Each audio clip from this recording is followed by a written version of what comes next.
বন্ধু রে, এবার এত ঠান্ডা পড়ছে কে গো? কইতে আরস বন্ধু? হ্যাঁ, হরে বন্ধু, ঠিকই কইছস। এবার এত ঠান্ডা পড়ার কারণ কি বুঝতে পারলাম না। তবে আমি একটা জিনিস চিন্তা করে বুঝছি, বেশি ঠান্ডা পড়ার কারণ এইটাই হইতে পারে। তুই আবার কারেন্ট ওভার করে লাইছস? আচ্ছা, কারণটা কি শুনি? কারণটা কইতাম, শুনবি? হ, আমার মনে হয় কি জানস, এই ঠান্ডা বাংলাদেশে আমাদের কথা ছিল না রে, ওইটা কাশ্মীর যাওয়ানোর কথা।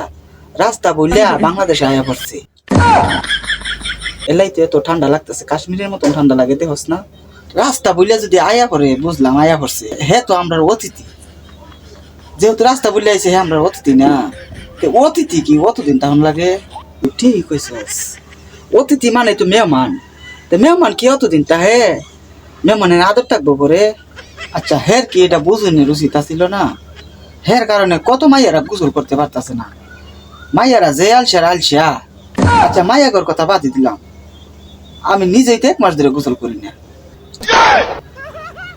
ওরে হালা খাচ্চর রে, এর লাগে তুই কই বন্ধ করে কি আর খাসটার মতন?